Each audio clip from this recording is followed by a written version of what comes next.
Snub nose revolvers, 9mm versus 38 special here. I have my Taurus 605 2-inch barrel. This is actually a 357 Magnum, but it shoots 38 special just fine. And my 2-inch barrel Taurus, a 905, essentially the same guns, about the same weight. And what I want to discuss here really quick and then do a ballistic test is it always worth it going to a 9mm in a snub nose revolver? You know, I get in conversations here on YouTube a lot with people saying that, you know, they don't want to get 38 special in a revolver because they want to just get 9mm, because you can get 9mm revolvers and the ammo is half the price. And that's debatable here. You know, I do a lot of hand loading and the components are about the same. And you can buy 38 special ammo. It's cheap enough that it's not like it's rare and super expensive and you can't get it.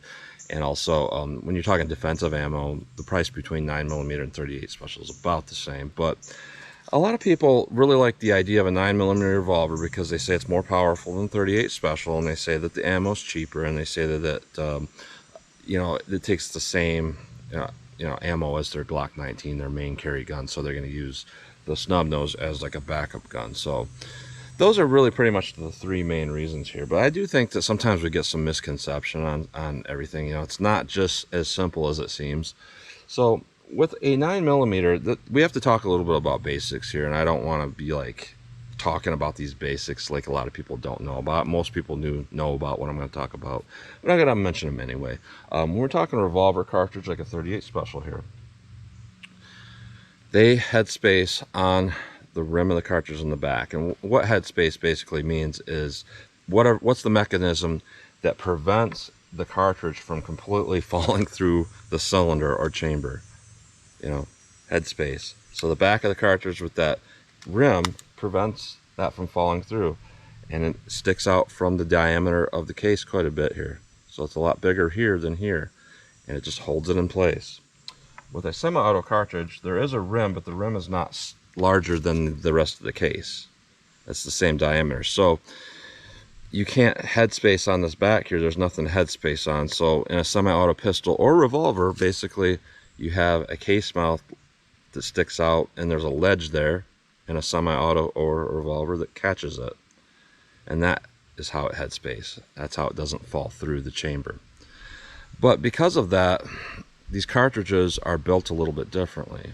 A revolver uses a crimp around the bullet to prevent the bullet from pulling out, called a roll crimp. And essentially what that is the case mouth up here by the bullet is rolled in like this into a cantilever, gripping it in place. With a semi-auto cartridge, you could not do that, because what would happen is that would go into past that ledge, essentially, and then it would not headspace correctly. It would go too deep in the cartridge. So they cannot roll crimp these. What they do instead is a taper crimp, which is essentially, hey, the bullet fits in, here's our case mouth, tops my fingers here, and just squeeze it in. Squeeze it. And that works fine for a semi-auto pistol because you're inside of a magazine, and when you're inside of a magazine, there's no issues from recoil causing that bullet to pull out. But in a revolver, you're still headspacing on that case mouth, and there's no magazine to hold that bullet in, so the bullets can potentially creep out under recoil. The remaining bullets in the cylinder can creep out, which is not necessarily a good thing here. So I'm going to do a ballistic test here and really see, you know, is the 9mm significantly more powerful? And if it is it significantly more effective? You know, that's basically what I'm going to do with our ballistic test here. So what I picked up was some really good short barreled ammo. Critical defense, 9mm critical defense, 115 grain FTX. 38 special, I did go with the plus P 110 grain because it is the best option in our critical defense line. Also, a lot of people complain, well, this is a plus P and it's not fair, but plus P generally means just over 17,000 PSI.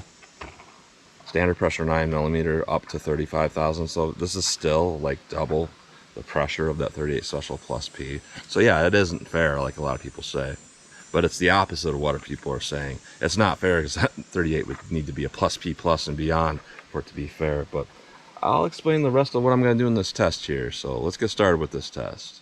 All right, so we're going to do our ballistic test here. Our 9mm 115 grain is rated at 1135 feet per second, I believe it said. That's generally through a 4-inch barrel, 1135.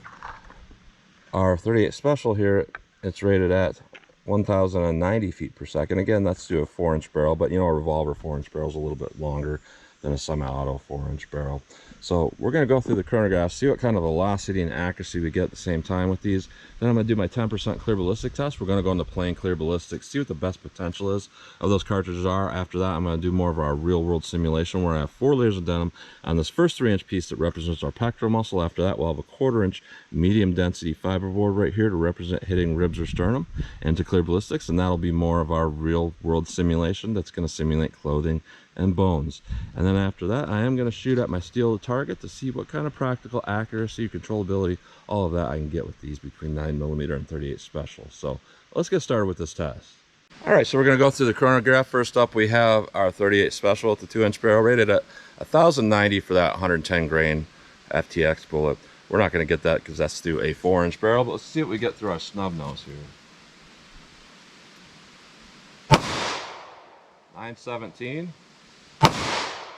954, 955, 965, 962. So pretty good velocity overall. Point of impact is a little bit to the left. That could just be me, I'm not really sure. Now with our 9mm, you know, generally you want to use moon clips in these. I don't use moon clips because it's easier for me to mess with putting them in and out here on the range. I'll use moon clips if I had to use it for defense though. But they still had space on their case mouth basically, so they shoot just fine. Now one thing about 9mm is that it is a potential to have bullet creep, and I did test that with some just target ammo, and I had bullets creeping out within like the 3rd shot. The remaining rounds came out of the cases.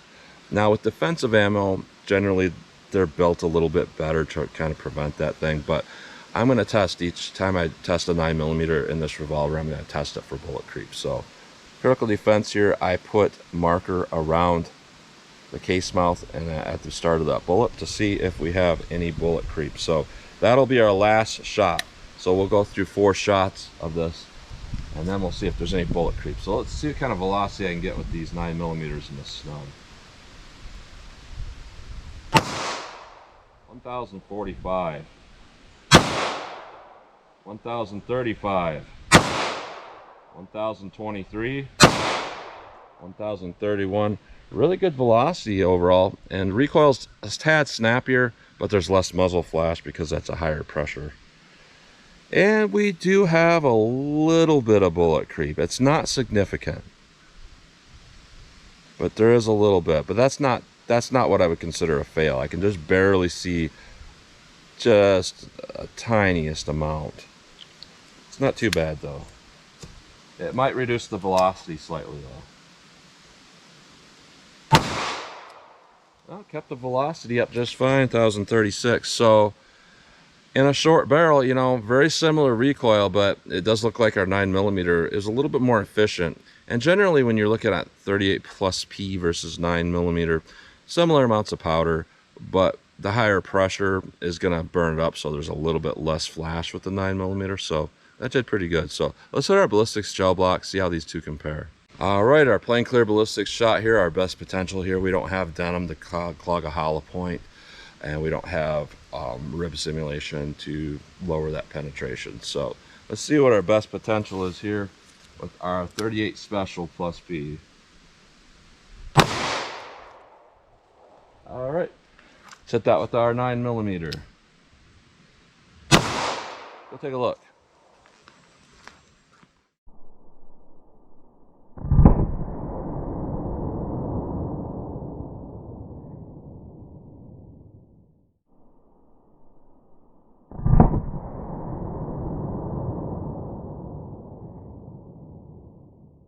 All right, so similar penetration. We definitely have more damage and more expansion with that 9mm. Energy dump in the first 3 inches is a little bit greater with our 9mm here on top. Our 38, not too bad for our 38 Special either. This is pretty typical for the type of damage paths we see in clear ballistics with both of these. So our 38 Special, we have a straight line and we have really good expansion. It definitely expanded out, and we are at about 12.5 inches of penetration. camera parallax with the bullets in the back of the block that way. It will make it look like they're up a little bit further than what they actually are, but 12¼ inches is what I'm seeing. With our 9mm, we have fantastic expansion. We are at about 12½ inches, so only a 1/4 inch more, but a lot bigger expansion. So, you know, to penetrate to about the same amount with that much expansion is pretty good. So let's put on our denim, put on our MDF, see how they compare, and more of our real world simulation. All right, 4 layers of denim, 3 inches of clear ballistics, a 1/4 inch MDF, our real world simulation. Sometimes it's hard for different ammo to defeat, so let's see what we get here. 38 special. All right, let's hit that with our 9mm. Let's take a look.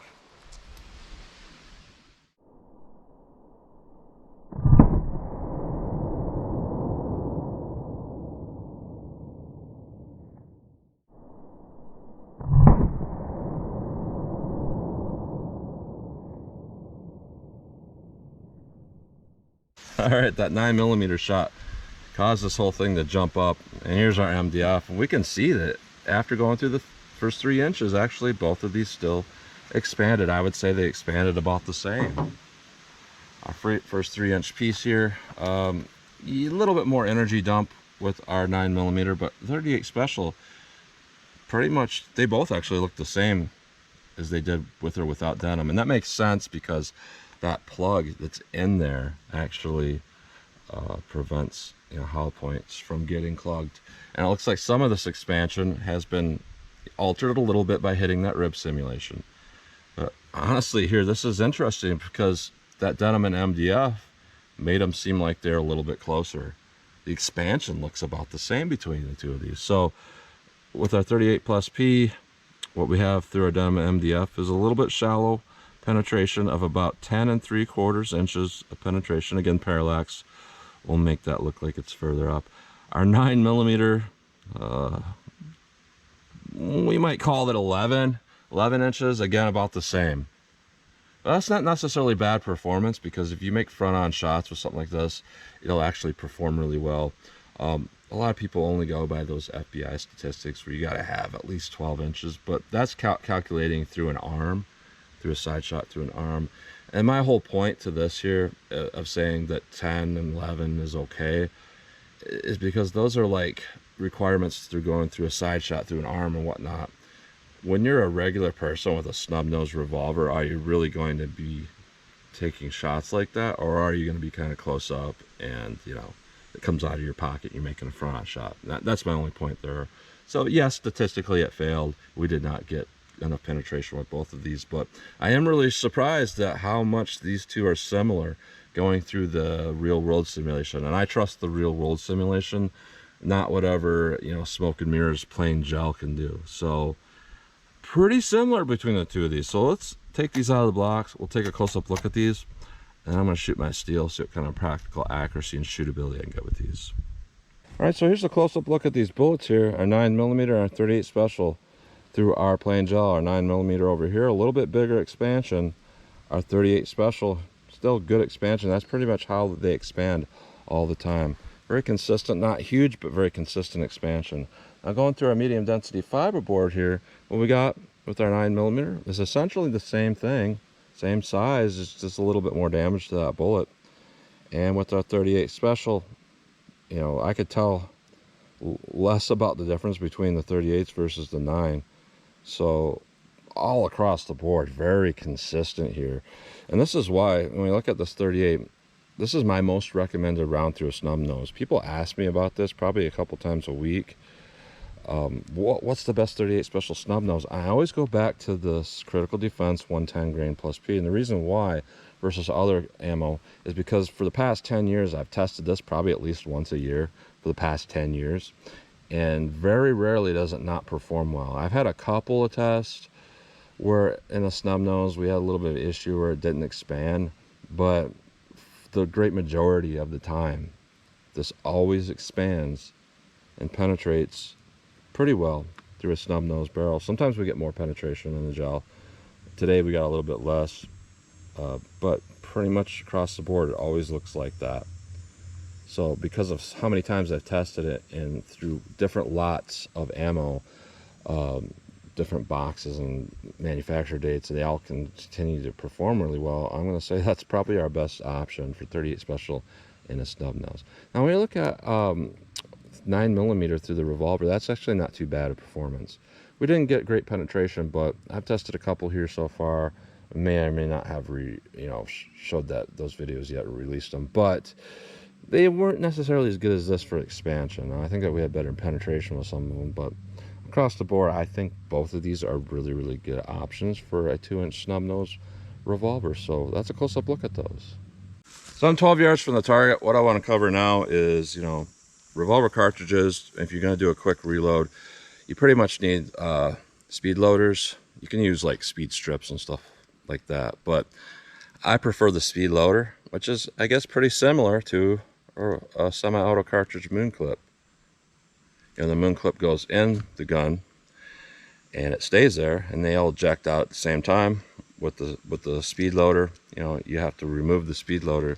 I personally prefer speed loaders because this is not part of the gun. For all intents and purposes, this moon clip is part of the gun. If it gets bent or anything like that, it's not going to rotate. The revolver cylinder is not going to rotate properly, and you could have pretty much a catastrophic failure where it's not going to work for you. And I could see how if you just throw these in your pocket, those really get bent up really quick. As for something like this, I've carried these in my pocket for years, and I've never really had any problems with them. So what I want to do here is see if there's really a practical difference here in reloading these. And after I reload them, I'm going to shoot at the steel from that 12 yards to see what kind of practical accuracy, shootability I can get with these. So I'm just going to pull this up. I'm going to have these ready to go. This is in my right hand. I'm going to load this, drop the speed loader, shoot with the moon clip. I'm going to load it and then shoot and see if there's really a practical difference for me. So here we go, speed loader.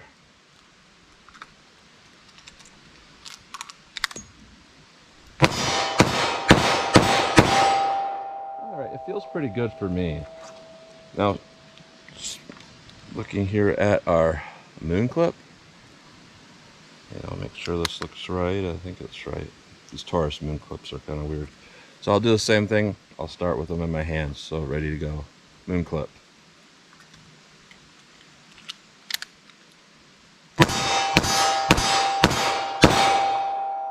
All right. Honestly, I'm not sure if there was a difference there, but I'm going to go back to my original thought here. Even if there was, like, let's say a half second to a second slower time with the speed loader, I'd rather have that and know that my ammo is going to still load fine versus any little thing in your pocket here. Unless you have something specific to hold these, they're going to get bent up and you might have some problems. So, but overall, similar times, I would say. So I'm going to back it up for some non-practical fun with these, just shoot from some distance, see what kind of speed and time it takes to hit the target, see if there's a difference in accuracy with both of these from some unrealistic distances. All right, 40 yards from the target. I guess I shouldn't call this unrealistic.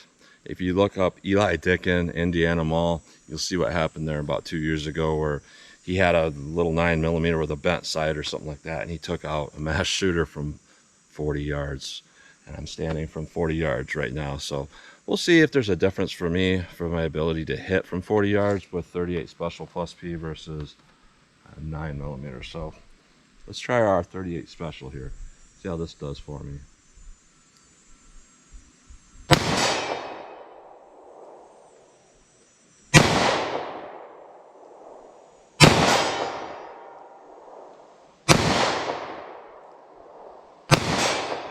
All right, so some of that stuff where up close or I was hitting a little bit left came into play here because I missed that more times than I wanted to.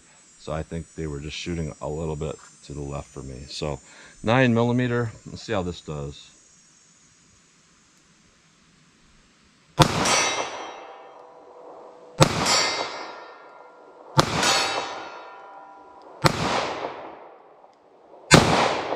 All right. You might say that's a lot better looking at those impacts, but What you didn't see here is that I aimed center mass with both of these. And the 38 Special, it shot a little bit left, but a little bit high. The 9mm, the reason why I think I missed so many times is because it went over the target. I was aiming center, low center, so that impact with the 9mm is probably 2.5 feet high. And that is a phenomenon you see sometimes with snub-nosed revolvers. You know, it just, for whatever reason, sometimes you get a little bit of recoil before you get that bullet leaving, so it'll jump that bullet up and it'll hit really high. So let me back up to 75 yards. That might, you know, make this even worse, but I do want to know that information to see if this multiplies that problem. So let me shoot from 75 yards with these. All right, 75 yards from the target, not practical at all, but I am curious about this stuff. So 38 Special, let's see if I can make any hits from this distance.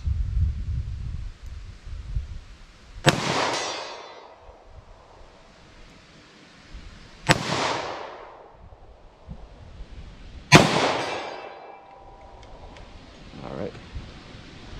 It's hard to tell where I'm hitting. I think I'm hitting center, but there's some harsh shadows going on there, so it is hard for me to tell where I'm hitting. Run some more.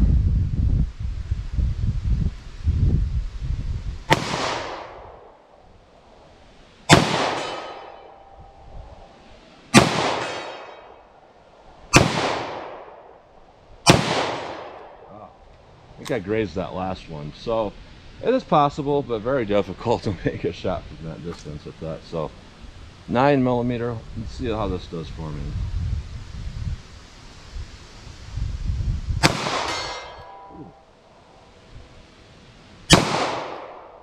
Wow. All right, so that didn't make any sense to me whatsoever. I hit the first one. Parallax will tell you something different. It'll make it seem like I'm lying because that downrange camera parallax where they hit doesn't show right. But first shot I hit, the second shot I hit, I don't know, 6 feet above the target. And then the third shot I hit like 4 feet above the target. So some very interesting things going on there that were not particularly consistent. So let me go single action. I'm gonna aim at the very base of that target, see what happens.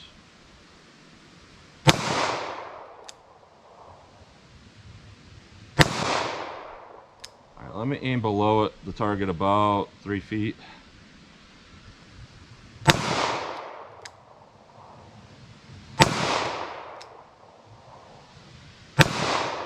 All right, so kind of all over the place here. And I know that's not just me. It's essentially the same gun that I just did with the 38 Special. So we should have had about the same amount of hit rate. So what I saw though was really high above the target. And then those last few shots I aimed about 3 feet below the target, and they're actually hitting the right elevation, but one went to the left of the target, one went to the right of the target, and they just kept going back and forth, and just kind of random luck I did not hit center of that.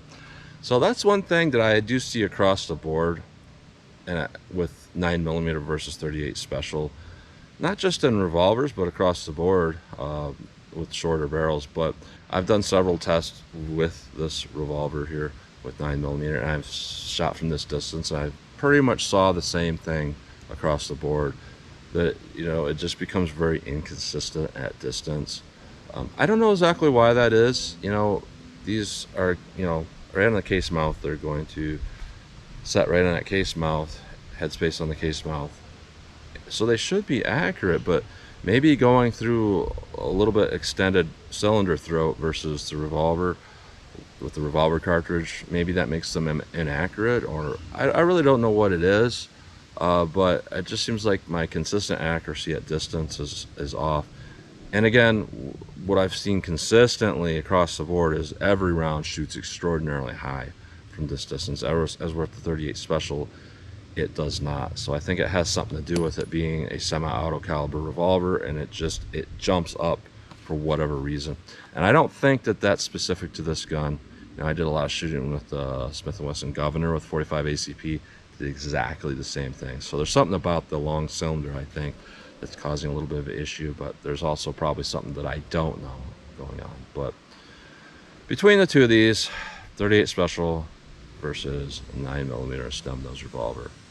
You know, a lot of people say I'm biased because I give my opinion on what I would choose, but it's my opinion based on years of doing this stuff. Not so much with the 9mm revolver, I'm just new to that portion of it, but across the board with 38 Special, stuff like that, is that it's very consistent. It just seems like a very consistent cartridge, even more so than 357 Magnum and stuff like that, because sometimes you get these weird pressures that expand your cases out, you can't extract them or whatever. With 38 Special, it is the most foolproof cartridge there is. I can't think of a time where I haven't had 38 Special, I fired a revolver, I opened the cylinder without even having to hit the extractor rod. They just all come out like that because they don't overexpand in the case. I put more rounds in, I shoot it, they're accurate. The downside is half the rounds don't want to expand hollow points, but the other half actually do, and they do pretty well. So across the board, I think 38 Special is a better option than going to a 9mm revolver. And I'm not trying to say it's a bad choice to go to a 9mm revolver. It's fine. It's just that there's so many little things that come into play with the 9mm revolver. You kind of got to know what you're doing a little bit more than you do with the 38. With the 38, you don't have to really know what you're doing at all. You put the rounds in, you close it, you pull the trigger, you extract them out. It's going to keep doing that for the life of that revolver. That's where the 9mm, you're going to come into some weird things going on that you're like, how do I get this working right? What do I need to do with these clips, and how do I get the rounds out, and why are these shooting weird?